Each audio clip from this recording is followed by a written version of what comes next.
یو شی ډیر زیات عام شوی دی او بیا زمونږ په دې وطن کې ډیر خور شو چې هغې ته سودي نظام وایي، سود ورته وایي. غریبانان مالدارو له ورشي پیسې ته قرض غواړي او ته وایي در به کم خو منافع به راکې. دې سود ورته نه وایي، د منافع ټکې ورته وایي. څونه منافع څونه دې پکار دی، زما خو 1,00,000 روپۍ پکار دی، بس زه به درکم خو میاشت پس به ورپسې 10,000 روپۍ راکې. او که میاشت پس دې را نه کړې نو 2 میاشتې پس به بیا سي، بیا به 1,20,000 راکې. او که دې را نه کړې نو میاشت پس به 10,000 زیاتېږي درپسې. هغې غریب سره خو پیسې نه او دم ورته ډډه والي، میاشت ډېره شي زما هغه پیسې یاره نشته، بله کې ټیک ده 10,000 به زیاتېږي.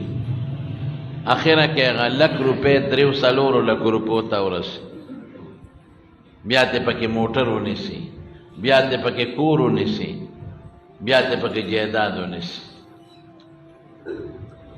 بل زمونږ په دې وطن کې چا سره پیسې نه او څوک قرض نه ورکوي نو یو بل چل کوي، موټر سایکل والا له لاړ شي وی دا موټر سایکل لا باندې خرڅ کا په قرضو.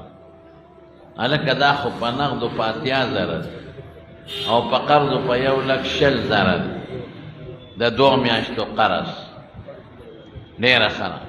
په 1,20,000 روپۍ دا موټر سایکل په قرضو ورکي، هغه ټیمې ته په نغدو په 80,000 والی، یا ته همغه دوکاندار والی او یا د دوکاندار ملګری ته والی.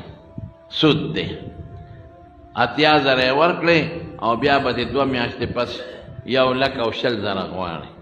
نومونه والا خلکو بدل کړي دي، تجارت ورته وایي، منافع ورته وایي، حالانکه دا ډېر لوی جرم دی او د سود نه لویه ګناه په مخ د ځمکه غټه ګناه چې دی نو هغه سود دی.